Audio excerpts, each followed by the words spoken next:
everybody, it's Lisa. Look out, Lisa from Cash Advance. It's been a little while since I've been live, so I wanted to come on and see how everybody's doing and also talk about something that we just released here over the last week and we're super excited about. So I wanted to talk to you guys about puzzles. So first of all, again, I'm Lisa. Look out, Lisa from Cash Advance. I am a geocacher. Been caching since 2002 and been running my business since 2005. So I've been around a while as puzzles and geocaching in general has really evolved.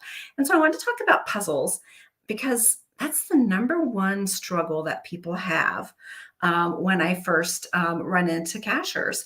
They can be even brand new cachers or even more experienced geocachers.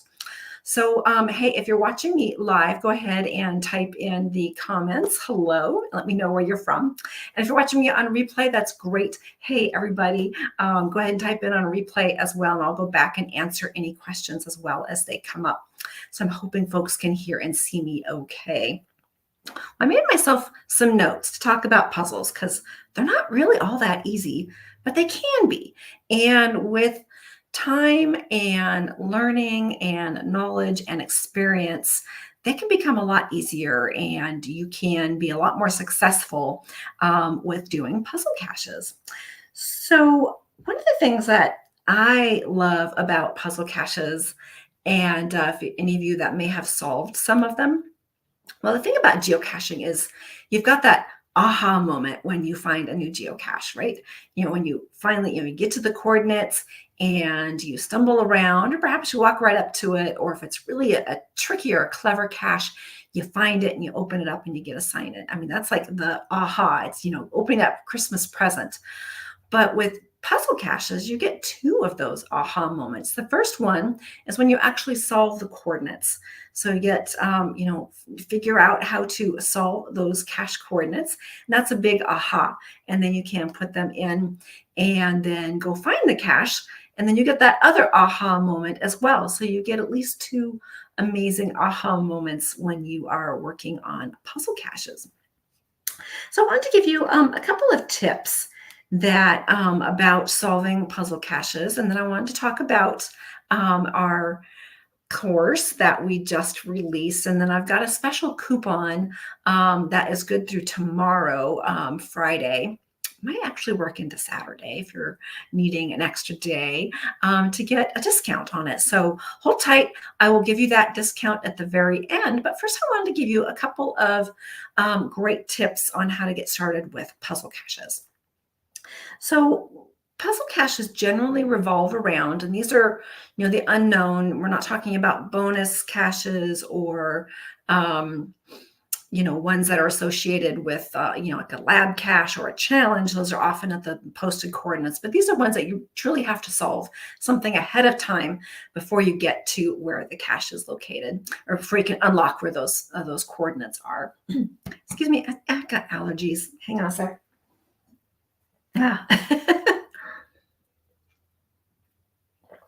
Can't be losing my voice already. There we go. That's much better. So basically, these type of caches, puzzle or mystery caches, they require either knowledge that you already have or that you're going to have to go learn something. Maybe, look something up on the internet, call up a friend, do a little bit of research work or something along that line. So think of it like even a Sudoku puzzle. Maybe, you do Sudokus all the time, you're familiar with them. And so when you're presented with one, it's pretty easy to solve. You know what to do, you know how they work. But say you've never heard of a Sudoku puzzle. I remember 20 years ago, it was just kind of becoming a rage, and I didn't even know what they were. I didn't know how they even worked. So I'm like, Sudoku? How do I even say it, first of all? And then how do I solve it? So, in that sense, that sort of cache might actually be, almost a 5 because you have no idea what it even is. So first you've got to research that and then figure out where to go from there. So that's kind of how puzzle caches are. Either it's knowledge that you already have that you have to put into play, or something that you've got to solve and figure out using all the resources at hand. But But to get started, you've got the cache page. And I want to give you kind of basically the top 4 things to look for to get started on looking at the cache page is how to solve and get started with a puzzle cache. So that is the very first thing is your title. So right at the very top of a cache page, you've got the title, and that often will have a really good clue for you how it is titled. Is it a theme, perhaps? Might be, jingle bells. So, it has something to do with Christmas or something along that line, or bells, even different type of, like tubular bells or what have you. So be sure to look at the title there. It might reference a theme. Like I said, it might reference a location where near where the cache is located or near where the dummy coordinates are. But I'll get to those in a moment as well. And it might even name a cipher or a type of like if it says, Sudoku number 3, you're working with a Sudoku type of puzzle cache. So be sure to give the title of the name of the geocache a good look over. That might be a really good clue for you. Excuse me. So the next thing is the placed by name. You might not know this, but it doesn't have to be your exact name. You can kind of make that up and change that around, especially, caches that were hidden by a group of people. You can put in the placed by all sorts of different names. So that might be a clue right there. Go ahead and click that, and it'll take you to the profile of whoever owns that particular cache. And you can see if there's a difference there. Perhaps, it might say, Space Cadet number 2. And then that you are working with something space related, even though you click it and it takes you to a completely different cacher name. So that's a great clue right there, is to look at the placed by name, because it doesn't have to be the actual cacher who hit it, although it will click through to that cacher, but you can change that name when you are submitting that cache. Then the third thing is the hidden by date. That could be actually different. Generally, it's not going to be more than a couple of months or within a year, probably not the same year, but it could be very different than when the actual cache was really placed. And that clue might give you a hint. It might be like D-Day, which we recently had, that day and month, and but obviously a different year. So you can look at that. You may have to scroll all the way down to the very bottom of the cache page to where it says, published by, and you'll get a date there. So when it was published, which could be very different. If it's months different, that's probably a clue as to when that cache was actually, when it was hidden versus the date that they're giving you. That date could be a clue or a hint on how to solve the particular puzzle you're looking at. And then I've got one more thing for you, which are the dummy coordinates. So that's where, the little question mark icon shows up on your map. If a cache is, I believe, older or newer than 2006-ish or so, it's going to be within 2 miles. Previously, they didn't have to be. There was no limit on where the dummy coordinates could be and where the actual cache was hidden. It could be hundreds of miles away. But that went away nearly 20 years ago, and all caches are within, puzzle caches, mystery caches, are within 2 miles. So, you're only working with a 2-mile radius of where that particular icon is showing up. And it's a bit of a cheater rule, but a way to look at it is you can look at the cache and see what other caches are in the area, and you can look for an open spot. I know we have a particular local cacher that's how he solves a lot of puzzles, and he's first to find on a lot of them even. So that can give you a good clue there as well within that 2-mile radius. And and then the other thing too, when you click on the map, go ahead and look at satellite view. And then you can even drop in most places in the world now, you can look at the street view. So drop in right on those dummy coordinates. That might be a clue for you right there. There might be something really close by that, maybe it's the name of a business or a street, a river, a lake, something like that in that area that might actually give you a clue as to where to start in solving a particular puzzle cache. And then one other bonus thing that I would like to share with you on getting started with puzzle caches is start with the easy ones. Look at the difficulty. Generally, not always, but stars are assessed on how many steps you have to go through to solve the puzzle. So, if it's a 5-star difficulty puzzle cache, you're going to have to go through lots of hoops and it might be very convoluted. So I'd start with a 1. You've got basically one thing to do to get the final coordinates, and then you'll know what you are looking for. So it'll be a little easier to get started. Having some success out of the gate, getting started is one of the best ways to have more fun and be more likely to give it another try, to try solving more puzzle caches. So in order to help you with that, we have developed a course. And if you are on our email list or on our Facebook page, you've probably already seen, you've gotten an email about it or have seen a post that we have put up for our substitution course. So this is one type of puzzle cache, are substitution puzzles. So that's where you are substituting one thing for another, such as letters for numbers or something along that line. So that's one of the easier types of puzzle caches that are out there, but they can also be very complicated. And we've put together a great course for you that you can access anytime. It's not live, it's all pre-recorded. So you can do it at your leisure, and it's something that you then own for your lifetime or the lifetime of the course as well. So something you can go back and reference and look at any time that you'd like. We've had a lot of folks sign up for it already. We offered it first to our Cache Crate members. So if you're a member of any of our Cache Crates, check your email. You've got a special bonus in there. And then if you're on our email list, and I'm going to share that bonus with folks. So it's 20% off of our puzzle course. So let's see here. Let me grab, hang on, I'm on the wrong screen. There we are. I'm going to put it here in the comments, and hopefully you can hear it all right. There we go. Or see it.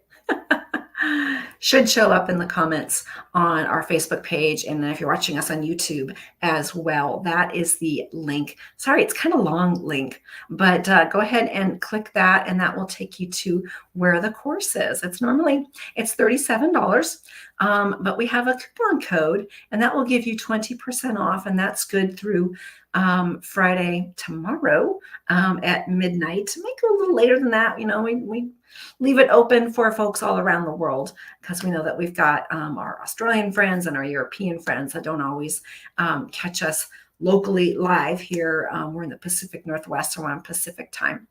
And that code to get 20% off is, let me grab that. Hang on, I'm working on 2 screens. That's why I'm looking off the other way here.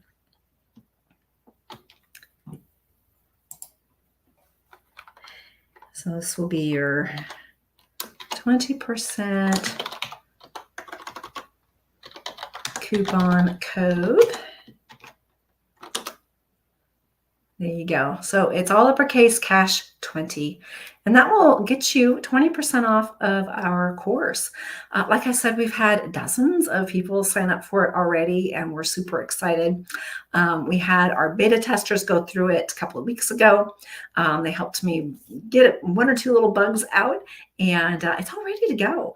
So folks are really enjoying it. They're learning a lot about substitution puzzles. And it's also just giving you a good overview on how puzzles work as well. And we're going to be having some more courses coming out here over the summer. Summer school, why not? A little something extra that you can do. up your game on puzzle caches. I mean, there's really no reason to ignore them anymore, right? Might as well learn how to do some of them, and you might just find out that you enjoy doing them. At first, I didn't think I'd like puzzle caches, and I ignored them for a long time. But I realized, I should give some a try. And working with some of our local cachers, we would get together for some puzzle solving fun, and I learned a lot and I really enjoy doing them all of a sudden. I'd be up till midnight solving a new puzzle that just got published, and I might even run out, try to get the first to find. I've done that a couple of times, middle of the night, because you've got that, like I mentioned at the beginning of this, that double aha moment. You solve the puzzle, aha, I've got it. And you get the confirmation. Hopefully, newer caches have that. Where you put in your coordinates or your answer and you're given the correct answer. Be sure to check that out really well too. And there you go. And then you've got your answer, your coordinates, you plug those in, you can update that on the app or the website, and off you go and you find the actual cache, and then you've got that double aha moment. So just to review, I'm going to go back. I'm not seeing any questions, so that's good. And also, I should mention that this course on solving substitution puzzle caches, it's self-paced, and it's nothing that you need to show up live. Once you buy it, you own it. It's like getting, a DVD. You can rewatch it whenever you want. So what exactly is it? So it is, let me scroll back up here on my notes. There's actually 11 short videos. They all range from about 2 to 5 minutes. So it's all broken down into different types of substitution puzzles. And these aren't actual real puzzles. We're not giving you coordinates and, solutions to somebody's puzzle. These are made up puzzles, but they're going to give you what you need to know on how to solve a similar type of puzzle, which you probably have quite a few in your area if you definitely are in a puzzle-rich environment like a lot of cities and such are. So there's 11 videos that you can watch, and there is a workbook. There is a solution book as well. So you've got a guide to how they're solved, and then your solution. So you can work on them for a while. And if you're stuck or just want to check your answers, that's there for you as well. And badges. You can earn badges. It's a pretty cool thing. It's a little gamification game in the game. So it's really fun. As you progress through the course, you're going to earn more badges, and then you can keep track of them. They are all on your dashboard. So you've got your own dashboard in the course too, where you can track your progress. You can see which videos you've watched already. You can mark them as complete. And then you'll earn those badges as you go. And then you can always go back, like I said, go back and rewatch anything that you'd like to. If you want a refresher, if you're out caching and going, oh, I think I remember seeing this on one of those videos. You can go back, rewatch it, and check your work, and then move along. So great. Well, again, I'm not seeing any questions, so that's good. Apparently, I've answered them all. My beta testers were super helpful in posing some good questions for me and making sure that I'm explaining everything really well, and the course is good to go. So I'm excited. It was really fun to put together and learn some new things about video editing as well, the magic thereof. And yeah, so just to recount my top tips to get started, looking at the cache page itself. So you've got the title, might be a hint there, might reference a location or even the type of cipher or puzzle that you're working with. Place by name, that could be different than who actually hid the cache. So go ahead and click that, see if it's something different. There might be a clue there. You've got the hidden date. That can be different than when it was actually posted or published by the reviewer. So compare that. There might be something different there. And then last but not least is the dummy coordinates. Take a look at those. Open up the map, drop in, the street view, and see what's in that area if that's available to you. At the very least, look at the aerial view, maybe even the satellite view. That might give you a hint about, if it's, like, oh, I don't know, um, Hammer Street. Maybe this puzzle has something to do with tools, common tools around the house. Who knows? So take a look at the map, the aerial view, and then drop in on the street view as well, and take a look around, see what you see. Might be some good clues there.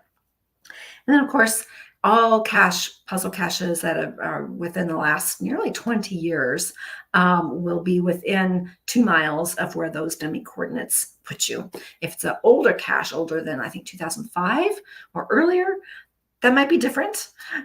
So be sure to note what year it was actually hidden. And if it's a newer cache, you're within 2 miles of where those dummy coordinates are going to put you. And then to get started, or if you've done a few, you're just getting back into puzzle caches, perhaps, again, start with the easier difficulty ones. Terrain, it's up to you. If you don't mind climbing trees, you got a boat, what have you, go for those 5 stars. But with the difficulty, start with something a little easier with a 1 or a 2-star level, preferably a 1, just to get started if you're a little bit rusty or if you're brand new to doing puzzle caches. So be sure to check out our course. After midnight, it goes up to $37, but you can get 20% off right now if you sign up. You've got to sign up between now and tomorrow at midnight, Friday. Yep, today's Thursday. Yes, it is, all day. And take a look at that. Again, it's nothing live. You don't have to show up any specific time. It's all pre-recorded. It's all there ready for you. The videos and the workbook, your solution guide, the fun badges that you can earn, and it's yours to keep. So enjoy our course. Well, I hope I gave you guys some good tips for getting started with puzzle caches. And I am going to get outside. We're finally having some lovely weather here. I'm looking at my windows. I've got windows down here in my office in front of me, and get some time out and about and start thinking of some new ideas for some puzzle caches that I might want to be hiding soon. Well, I hope everybody's doing well. We'll see you tomorrow. I've got Mappy Hour. It's this Friday coming up. That's our happy hour for those of us who love maps. It's a fun time on Zoom to get together with other geocachers and talk about, good geocaching stuff. And I'll also be there to answer any questions anyone might have about our substitution Puzzle Pro course that we just released. So there's your coupon code. Be sure to use that. If you are a Cache Crate member, check your email. You even got a better, sweeter deal because membership has its benefits. All right, guys, we'll have a fantastic afternoon, and we'll see you tomorrow at Mappy Hour and out and about on the trail, perhaps. And take care, everyone. We'll see y'all soon. All right, bye-bye.